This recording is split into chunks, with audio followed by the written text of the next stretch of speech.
મહારાષ્ટ્રમાં આગામી 20મી નવેમ્બરના રોજ વિધાનસભાની સામાન્ય ચૂંટણી યોજાનાર છે। ત્યારે ચૂંટણી પંચે વલસાડ જિલ્લાના 250 હોમગાર્ડ જવાનો સહિત રાજ્યભરમાંથી 10,000 હોમગાર્ડ જવાનો અને 250 હોમગાર્ડ અધિકારીઓની મહારાષ્ટ્ર વિધાનસભાની સામાન્ય ચૂંટણી માટે ફાળવ્યા છે, જેને લઈને વલસાડ હોમગાર્ડ કચેરીથી 250 હોમગાર્ડ જવાનો મહારાષ્ટ્ર ચૂંટણીના બંદોબસ્ત માટે રવાના થયા હતા।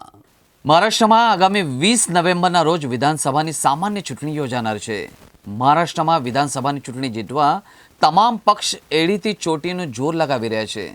ત્યારે વિધાનસભાની સામાન્ય ચૂંટણીમાં ચુસ્ત પોલીસ બંદોબસ્ત સાથે કરવા ચૂંટણી પંચ તૈયારીમાં જોતરાયો છે।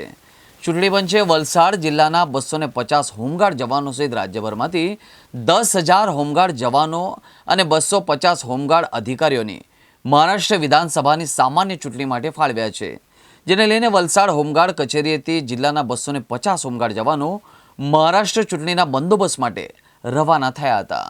આગામી 20 નવેમ્બરે મહારાષ્ટ્ર રાજ્યની ચૂંટણી વિધાનસભાની યોજાવા જઈ રહી છે।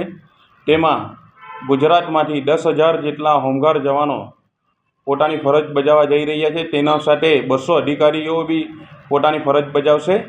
તે અર્થે મહારાષ્ટ્ર રાજ્યના ધુલે જિલ્લામાં વલસાડ જિલ્લામાંથી 250 હોમગાર્ડ જવાનો તેમજ 5 અધિકારીઓની ટીમ પણ આજ રોજ રવાના થવા જઈ રહી છે। તેઓ તારીખ 16 થી તારીખ 21 દરમિયાન પોતાની ચૂંટણીમાં ફરજ બજાવશે।